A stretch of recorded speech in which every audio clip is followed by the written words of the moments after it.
Jak się zastanawiam nad tym, który animatronik został najbardziej szczypcony w Security Breach, ciągle mam w głowie tą samą postać. Glamrock Chica zdecydowanie przeszła największą metamorfozę, jak i najwięcej wycierpiała spośród wszystkich Glamrocków.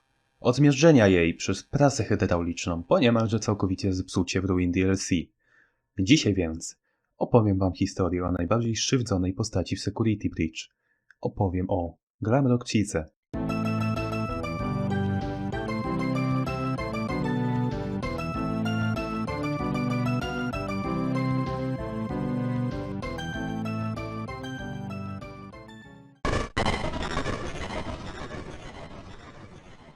Lecz jak w każdym filmie, najpierw musimy omówić jej wygląd.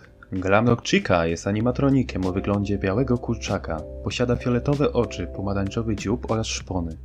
Z czubku głowy wystają jej 3 pióra. Jej twarz, podobnie jak i innych Glamrocków, jest pomalowana tak, aby wyglądała jakby miała makijaż. W tym przypadku makijaż z fioletowymi powiekami, fioletową szminką, czarnym tuszem do rzęs oraz różowym cieniem do powiek.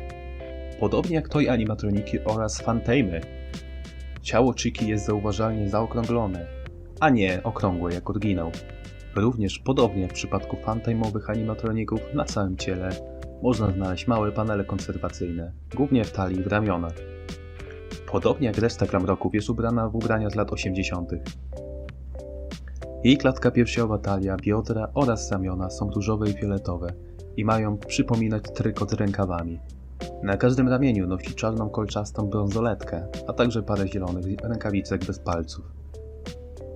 Jej dolne części nóg są pomalowane tak, aby przypominały frotki, czyli ocieplacze na nogi. Lewa frotka ma nadruk lamparta, a prawa fioletowy nadruk tygrysa. Również nosi fioletową kokardę do włosów i posiada zielone, trójkątne kolczyki.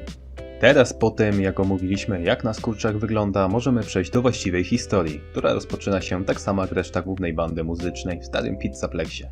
Tam Chica razem z resztą Glamrocków miewa swoje lata świetności, wykonuje na scenie w Pizzaplexie piosenki, zabawiając publiczność. Jednakże po jakimś czasie zaczęły się pojawiać pierwsze błędy programowania AI Chiki, tak samo jak w przypadku innych Glamrocków, a mianowicie zbyt duży apetyt. Chica zaczęła jeść resztki zostawione przez ludzi, a w skrajnych przypadkach nawet śmieci. Technicy Fazbear Entertainment jednakże mieli to w tyłku i poszli na łatwiznę, po prostu pisząc ogłoszenie, aby zabezpieczyć śmieci tak, aby Chica nie mogła ich zjeść. Po jakimś czasie, po przejściu do nowego Pizzaplexu podczas jednego z występów, Freddy doznał awarii. Chica zaś natychmiast pobiegła do niego, ignorując koncert i sprawdzając, czy jest stały. Tutaj mamy pokazane pierwsze odznaki, jak bardzo uczuciowa oraz troskliwa jest Chica wobec innych, a bynajmniej wobec Freddy'ego. Na samym początku gry, jak próbujemy wydostać się z pokoju Freddy'ego, widzimy Chikę, właściwie po raz ostatni w swoim normalnym stanie, jak ćwiczy grę na gitarze. Widać, że wkłada w to bardzo dużo wysiłku i pasji.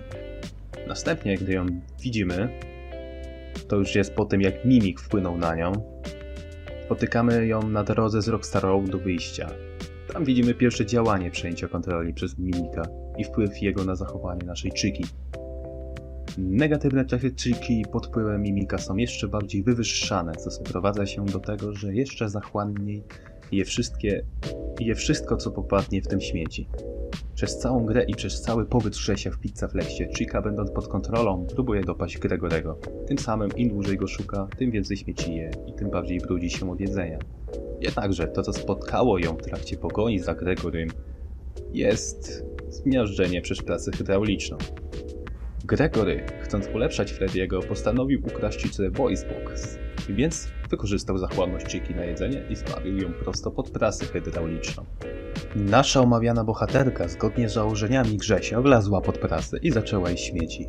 Gregory natomiast nacisnął guzik i odpalił prasę. Ta jednakże nie szła całkowicie w dół, bo blokował ją kij. Więc ten mały szkodnik popchnął Chikę, aby prasa zadziałała. Chica w ostatniej chwili chciała zareagować, prawie by dostała Gregorego, ale prasa była szybsza i ją niestety zmiażdżyła. Potem jak prasa podniosła się ponownie w górę, Chica nadal działała i pod wpływem złości chciała wciągnąć Gregorego na sam dół razem z nią.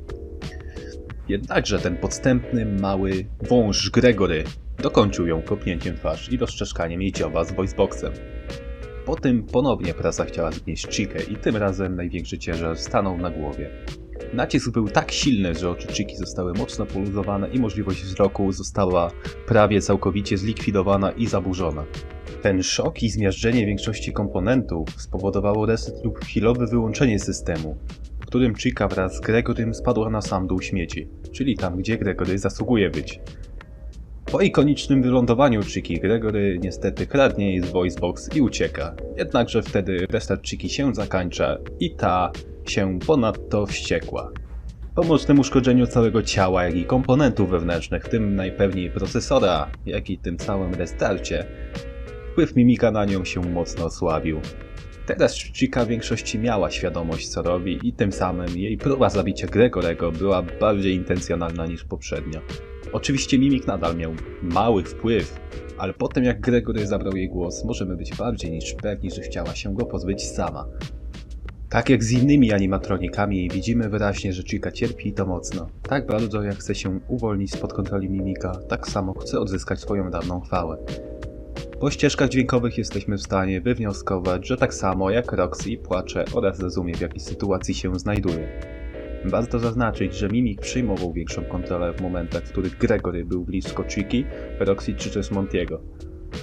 Po jakimś czasie już czy Gregorego z Pizzaplexu nastąpiło trzęsienie ziemi, jakie już znamy.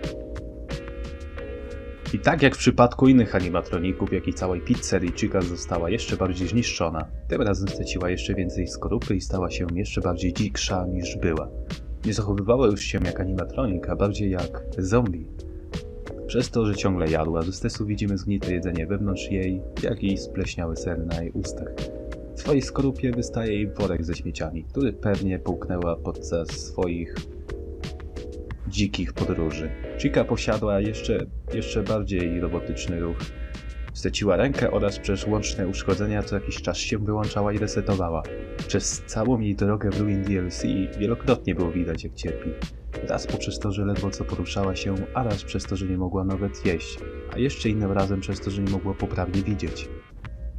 Jej finał jest dosyć smutny, bo widzimy ją po raz ostatni, jak wchodzi do toalet w Roxy Raceway i tam końcowo siada, opierając się o ścianę. Nie znamy niestety jej dalszego losu. Wiemy za to, że możemy dać jej dwa zakończenia. Jedno powiedzmy, że pozytywne, bo damy jej voiceboxa, a drugie już mniej pozytywne, czyli po prostu ją zignorujemy.